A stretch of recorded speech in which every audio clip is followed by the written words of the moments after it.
Succulent clusters are a sight to behold, but it can be difficult to grow and maintain them.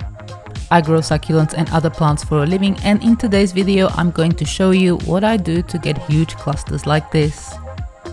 I'm also going to explain why sometimes it may not be possible to get clusters.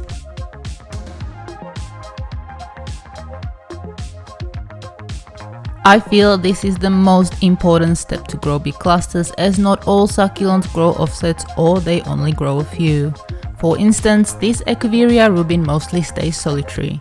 I've seen them grow 1 or 2 offsets at the most. To get a rubin cluster, you will either have to cheat a bit and buy a lot of individual ones, planting them together. You can also behead. This will encourage new growth. If you're lucky, you can get 3 to 4 new heads, which would make a decent enough cluster. But in my opinion, it's just much easier to get a prolific succulent such as this Echeveria elegans. It's fairly easy to grow and pops out loads of offsets every year. Succulents like this will create a huge clump in no time, though they will need a helping hand from you.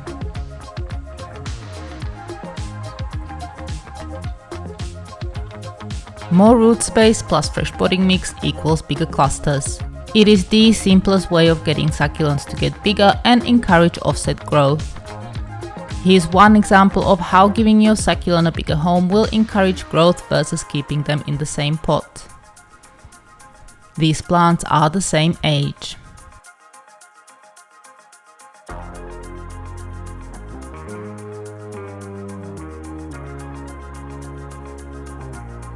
Whether you're repotting into a new pot or the same pot, fresh potting mix will give you better results. The nutrients and minerals in new potting mix will give the plant a boost and spur growth of offsets. In pots, once the nutrients have been depleted, your succulent is less likely to create clusters, as it won't have enough energy to grow new offsets and maintain them. To maximize the amount of lovely new potting mix going in, I usually shake off as much of the old one as possible.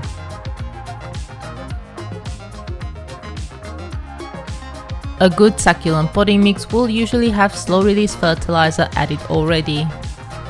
Depending on moisture and temperature, these fertilizers can release nutrients for about 1 to 3 months.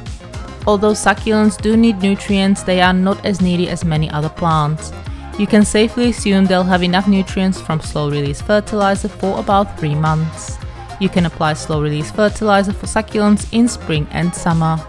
Depending on your climate, you can also apply at the beginning of autumn, but not in winter, as many succulents go dormant. Fertilizer can be applied on top of the potting mix. If, like me, you repot frequently whenever the plants get root bound, there's not really any need for extra fertilizer unless your potting mix doesn't have any.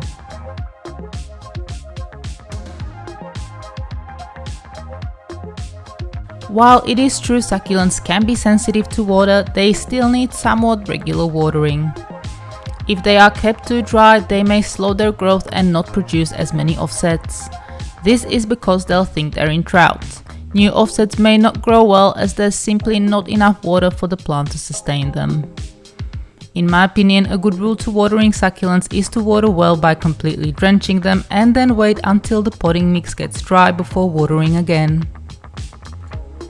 This should prevent all the nasty fungal and water-related disease such as rot or edema, while still providing enough water for clusters. Succulents love bright light, and many will not grow well or produce clusters in spots that are too dark. The great majority need to be in a sunny position where they get at least 4 hours of direct sun followed by bright shade. All of the plants in this video are grown in my nursery in full sun.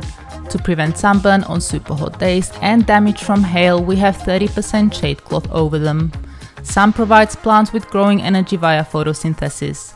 Succulents evolved in places where they're exposed to a lot of sun and therefore grow best in sunny spots. Unfortunately, with most succulents, clusters are unlikely to grow indoors unless you have a sunroom or plant growing lights.